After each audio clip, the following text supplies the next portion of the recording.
알기 쉬운 건강상식 시간입니다. 오늘은 어깨에 통증을 느끼는 건 같지만 구분하기 힘든 오십견과 회전근개 파열의 증상에 대해 알아보겠습니다. 가장 큰 차이는 관절이나 근육, 힘줄 가운데 어디에 문제가 있느냐는 건데요. 자세히 알아보겠습니다. 안녕하세요. 오늘과 다음 주는 어깨 통증의 주요 원인인 오십견과 회전근개 파열에 대해 알아보겠습니다. 가장 큰 차이점은 오십견은 어깨 관절에 문제가 있는 경우, 회전근개 파열은 어깨를 둘러싼 근육과 힘줄에 문제가 있는 질환입니다. 더 자세히 알아보겠습니다.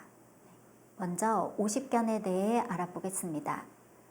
오십견이라고 흔히 알고 있는 질환은 퇴행성 변화로 인해 어깨 관절을 둘러싼 관절막에 염증이 생겨 어깨를 움직일 때 통증이 발생하는 질환입니다. 다음으로 회전근개 파열에 대해 알아보겠습니다.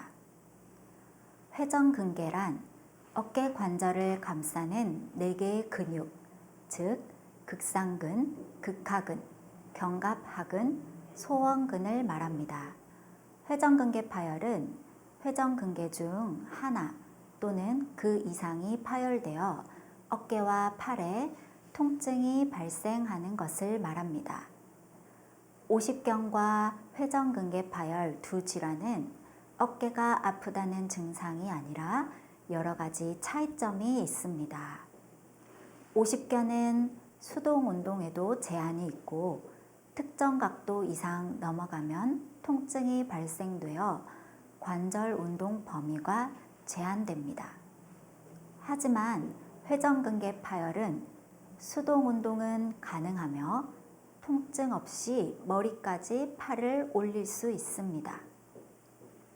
또 오십견은 모든 방향으로 팔을 올릴 때 통증이 발생하여 머리를 빗거나 옷을 탈의하는 것이 힘듭니다. 반면 회전근개 파열은 팔을 위로 올릴 때 특정 각도에서 통증이 심화되는 증상이 나타나고 팔을 완전히 올렸을 때는 다시 통증이 감소합니다. 그리고 회전근개 파열은 근력이 약화되어 팔을 올린 상태를 유지하기가 힘들며 내릴 때 팔이 뚝 떨어지는 증상이 나타날 수 있습니다. 회전근개 파열은 파열된 정도에 따라 수술이 필요한 경우도 있습니다. 다음으로 오십견의 자가진단 테스트 항목을 알려드리겠습니다.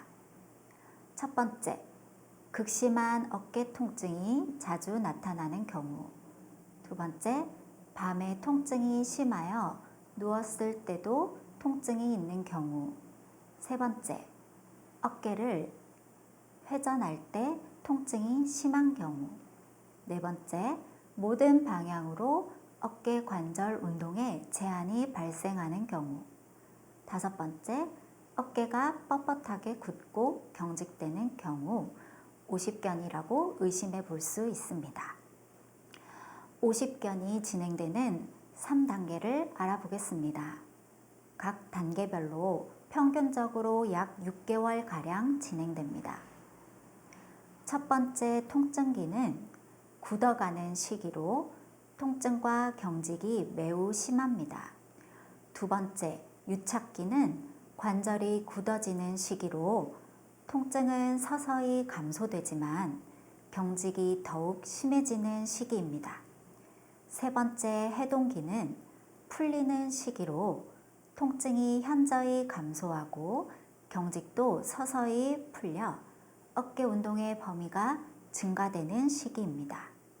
회전근개 파열 중 수술을 해야 하는 경우는 다음과 같습니다.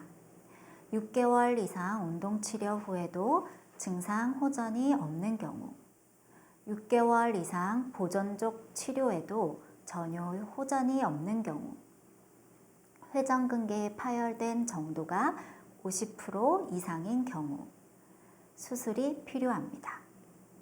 다음 주에는 오십견과 회전근개 파열에 좋은 운동법에 대해 알려드리겠습니다.